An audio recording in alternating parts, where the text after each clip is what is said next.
एक वायरस जिसने दुनिया को घुटनों पर ला दिया। देश विकसित रहे हों या फिर विकासशील, वायरस से पैदा हुई परेशानियों ने किसी को बख्शा नहीं। ऐसा भी नहीं कि दुनिया ने किसी महामारी को पहली बार देखा हो या फिर किसी वायरस से इतनी बड़ी तादाद में लोगों को प्रभावित होते देखा गया हो। लेकिन एक बात तो यह भी सही है कि आज वायरस का जिक्र होते ही जहन में सबसे पहले और सबसे प्रबल तरीके से कोरोना यानी कि कोविड-19 यानी कि SARS-CoV-2 का ख्याल आता है। लेकिन दुनिया के एक नामचीन वैज्ञानिक ने एक नए वायरस का जिक्र करके खलबली मचा दी है। अब जरा सोचकर आप देखिए कि वो नया वायरस अगर इतना खतरनाक हो कि दुनिया की महाविनाश की लीला हम देखें तो क्या कहेंगे इसे आप। नमस्कार, आप देख रहे हैं दुनिया की बात मेरे यानी कि आशीष चौबे के साथ। दरअसल दुनिया में कोरोना से भी खतरनाक एक वायरस की दस्तक की चेतावनी दुनिया के एक जाने माने वैज्ञानिक ने दी है।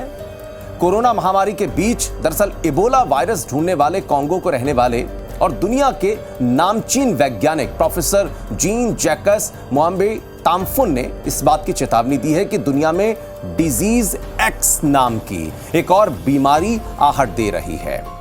अब यह बीमारी पहले से ज्यादा और बहुत ज्यादा खतरनाक होगी। जानकारी के मुताबिक करीब 4 दशक पहले 1976 में इबोला वायरस की खोज करने वाले वैज्ञानिक प्रोफेसर जीन, जिन्होंने यह कहा है कि अफ्रीका के अफ्रीकन ट्रॉपिकल रेन फॉरेस्ट में कई तरीके के घातक वायरस उत्पन्न हो रहे हैं जो मानव जाति के लिए बेहद विनाशकारी साबित हो सकते हैं। उन्होंने आने वाली बीमारी का नाम डिजीज एक्स बताया है। दरअसल यह भी कहना है उनका कि यह बीमारी कोविड-19 की तरह ही तेजी के साथ फैल रही है, इबोला वायरस की तरह घातक साबित हो सकती है। और इस बात को कहने के पीछे दरअसल प्रोफेसर जीन ने एक उदाहरण पेश किया है। उनका कहना था कि हाल ही में कांगो के इगेंडे में एक महिला में रक्तस्रावी बुखार यानी कि जो हेमरेजिक फीवर होता है उसके लक्षण पाए गए थे। इससे लोगों में डर फैल रहा है। अब बाद में इस महिला की इबोला जांच भी कराई गई लेकिन ये नेगेटिव आई है। जांच में यह पता चला कि मरीज में डिजीज एक्स के शुरुआती लक्षण थे। अब CNN की एक रिपोर्ट का भी हवाला देते हैं आपको, जो ये कहती है कि कांगो के अधिकारियों ने इबोला समेत कई और भी टेस्ट इस महिला के करवाए। उसके लिए सैंपल लिए गए। उन्हें Congo national institute of biomedical research यानी कि INRB को भेजा गया। अब इबोला की रिपोर्ट का इंतजार उस वक्त था जो कि बाद में नेगेटिव आई, लेकिन दूसरे सभी नतीजे भी इसके नेगेटिव आए हैं। इस इंस्टीट्यूट को अमेरिकी United student centre for disease control and prevention और WHO जैसी संस्थाओं का समर्थन मिला है। अब मरीज की बीमारी की अगर हम बात करें तो अभी भी यह रहस्यमयी बनी हुई है, लेकिन यह जरूर कहा जा रहा है कि डिजीज एक्स जैसे जो शुरुआती लक्षण हैं वो इस महिला मरीज में मिले हैं। लेकिन मरीज अभी सिर्फ एक निश्चित दूरी से अपने रिश्तेदारों से बातचीत कर सकती है। उसकी पहचान गुप्त रखी गई है और इसके बच्चों की भी टेस्टिंग की गई है, लेकिन बच्चों में अभी तक किसी भी तरीके के कोई लक्षण नहीं पाए गए हैं। लेकिन यह कहा जरूर जा रहा है कि डिजीज एक्स कोविड-19 से भी बदतर साबित हो सकती है अगर इसने पूरी तरीके से दुनिया भर में विस्तार लेना शुरू कर दिया। मानो समूची मानव जाति के लिए यह एक महाविनाश से कम नहीं होगा। इधर विश्व स्वास्थ्य संगठन यानी कि WHO का कहना है कि डिजीज एक्स महामारी अभी एक परिकल्पना है। इसके बारे में अभी कोई पुख्ता सबूत सामने नहीं आए, लेकिन यहां यह भी ध्यान देना होगा कि कुछ ऐसी ही बेपरवाही WHO ने कोरोना के शुरुआती दिनों में दिखाई थी, जब विश्व स्वास्थ्य संगठन ने चीन की इस करतूत को दुनिया के सामने कुछ समय के लिए छिपा कर रख लिया था।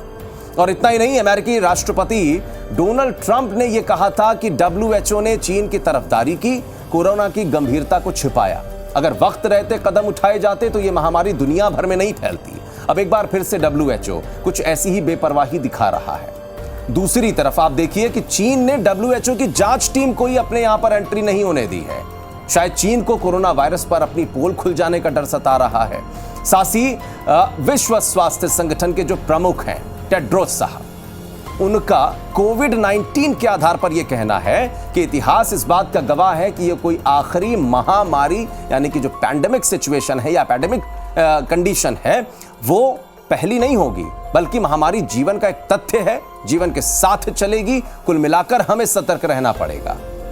इधर US national institute of allergy and infectious disease के निदेशक डॉक्टर एंथनी कहते हैं कि अभी तक डिजीज एक्स का एक काल्पनिक प्रकोप बना हुआ है, जिससे वैज्ञानिकों को डर यह है कि अगर यह हो जाता है या स्प्रेड करता है, दुनिया भर में गंभीर बीमारी हो सकती है, लेकिन इसे पूरी तरीके से नकारा नहीं जा सकता। अब आपको यह भी बता दें कि डिजीज एक्स नाम जो है वो विश्व स्वास्थ्य संगठन ने ही दरअसल फरवरी 2018 में एक काल्पनिक अज्ञात पैथोजन यानी कि रोगजनक का प्रतिनिधित्व करने के लिए इसे सूचीबद्ध किया था, और यह मानकर कि यह बीमारी भविष्य में महामारी का एक कारण बन सकती है, और जिसका रिपरकशन आप कह सकते हैं कि कांगो में दिखाई पड़ा एक महिला के भीतर, जिसके भीतर कहा जा रहा है कि डिजीज एक्स के कुछ शुरुआती लक्षण हैं। हालांकि अभी तक ब्रिटेन से मिले कोरोना के नए स्ट्रेन की वजह से भी चिंताएं बढ़ी हुई हैं, जिसको लेकर WHO ने यह कहा था कि नया स्ट्रेन कितना घातक है यह फिलहाल तो नहीं कहा जा सकता। इसी के साथ आपको धरती पर मौजूद 12 जानलेवा विषाणुओं यानी कि जो वायरसेस हैं उसके बारे में जानकारी देते हैं। सबसे पहले बात करते हैं स्पेनिश फ्लू की। इसे दुनिया का सबसे खतरनाक वायरस अटैक माना जाता रहा है, क्योंकि 1918 में जब यह संक्रमण फैला तब दुनिया की करीब 40% आबादी इसकी चपेट में आई थी और 5 करोड़ से ज्यादा लोगों की मौत हो गई थी। अब बात करते हैं रैबीज की। 1920 के दशक में पहली बार पहचाने गए इस वायरस पर काबू जरूर पाया जा चुका है, लेकिन भारत और अफ्रीका जैसे विकासशील या फिर कई पिछड़े देशों में दरअसल ये अब भी समस्या के तौर पर दिखाई पड़ता है। सामान्य तौर पर कहते हैं कि कुत्तों के काटने से इस वायरस का संक्रमण होता है। जहां तक बात डेंगू की है तो सबसे पहले 1950 के दशक में डेंगू वायरस की पहचान हुई। तब से अब तक यह वायरस दुनिया के इतने हिस्सों में फैल चुका है जिसमें 40% आबादी रहती है, और WHO के मुताबिक एक साल में डेंगू से 5 से 10 करोड़ लोग प्रभावित या यूं कहें कि संक्रमित हो जाते हैं। बात करते हैं इबोला की। इस वायरस का सबसे पहला हमला 1976 में कांगो में देखा गया था। इबोला वायरस का खून के साथ साथ अन्य शारीरिक द्रव्यों से फैलना देखा गया था। ये जानवरों से भी फैल सकने वाला एक वायरस है, लेकिन बात अगर इबोला के आगे की करते हैं, दरअसल इबोला के पहले संस्करण मार्बर्ग की, मतलब जो इबोला हमने जिसकी चर्चा अभी की उससे पहले का जो संस्करण था, जो 1976 से पहले 1967 में देखने को मिला था, जिसको मार्बर्ग नाम दिया गया था, यानी कि करीब करीब 10 साल पहले की बात। वैज्ञानिकों ने इसे पहचाना था 1967 में, जो जर्मनी के दरअसल लैब कर्मियों में युगांडा के संक्रमित बंदरों से फैल गया था।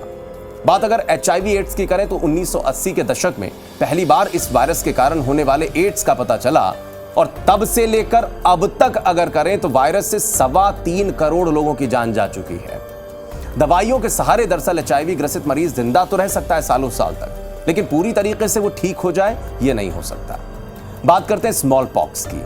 1980 में इस वायरस के बारे में यह कहा जाता है कि इस वायरस से दुनिया मुक्त घोषित की गई थी। 1980 में वर्ल्ड हेल्थ असेंबली ने इस बात की दरअसल घोषणा की थी कि सदियों तक मनुष्यों ने इस विषाणु और रोग से संघर्ष किया, यानी कि लड़ाई, और इससे पीड़ित हर 3 में से एक व्यक्ति की मौत हो जाया करती थी, और जो बचते थे उनके चेहरे पर अगर आपने ध्यान दिया होगा, जो चिकन पॉक्स या स्मॉल पॉक्स से रिलेटेड कोई मरीज आपके सामने आए होंगे, हमेशा के लिए कुछ गहरे दाग से रह जाया करते थे।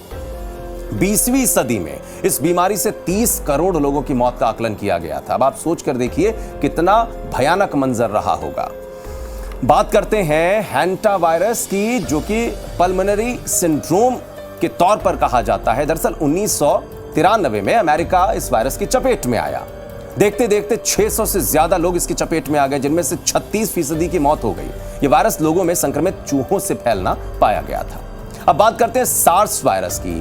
2002 में चीन में सीवियर एक्यूट रेस्पिरेटरी सिंड्रोम यानी कि सार्स वायरस का हमला हुआ, जो अगले 2 सालों में दुनिया के 26 देशों में फैलता चला गया और 8000 से ज्यादा लोगों में फैल गया।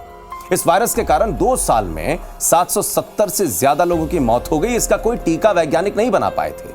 अब आते हैं इसके आगे रोटा वायरस की बात करते हैं। विकसित देशों में इस वायरस के कारण बच्चों की मौत के मामले दुर्लभ रहे, लेकिन विकासशील और पिछड़े देशों में इस वायरस के कारण बच्चों को गंभीर डायरिया जैसे रोग हो जाया करते थे। WHO कहता है कि 2008 में दुनिया भर में इस वायरस के कारण 5 साल से कम उम्र के 4.5 लाख बच्चों की मौत हुई थी। और अब बात करते हैं मर्स की। मर्स यानी कि मिडिल ईस्ट रेस्पिरेटरी सिंड्रोम, ये 2012 में सऊदी अरब में फैला। इसके बाद 2015 में दक्षिण कोरिया में फैला, और ये भी कोरोना वायरस की तरह ही एक फैमिली वायरस उसका कहा जाता है। दरअसल उसी तरीके से चमगादड़ों या फिर इस तरीके के किसी जीव से पनपा बताया जाता है।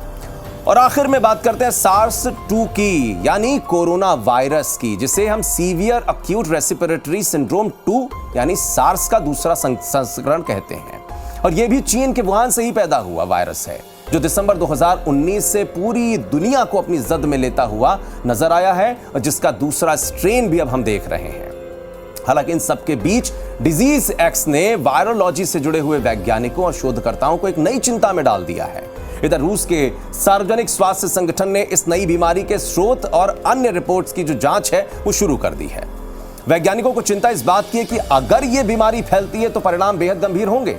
हमने आपको पिछले अंक में यह भी बताया था कि कैसे रूस का सेंट्रल रिसर्च इंस्टीट्यूट ऐसे ही घातक और जानलेवा वायरसेस पर शोध करता है। हाल ही में रूस पर अगर देखा जाए तो इबोला वायरस के जरिए महाविनाशी जैविक हथियार बनाए जाने की कोशिशों का आरोप भी लगा था। तो कुल मिलाकर क्या यह कहा जा सकता है कि दुनिया कहीं ना कहीं अब जैविक युद्ध की तरफ या जैविक हथियारों की जद में आती हुई दिखाई पड़ रही है? देखना यही होगा कि आखिर इन तमाम परिस्थितियों का असर दुनिया भर में आने वाले समय में क्या होता है। तो फिलहाल आज के लिए दुनिया की बात में मेरे साथ बस इतना ही। दीजिए इजाजत और सोशल मीडिया के हर प्लेटफॉर्म पर आप हमारे साथ जुड़े रहिए, हमें फॉलो करते रहिए और हम भी आपसे वादा करते हैं कि अगले अंक में इसी तरीके की दुनिया भर की रोचक जानकारियां आपके लिए इस कार्यक्रम में लेकर आएंगे। नमस्कार।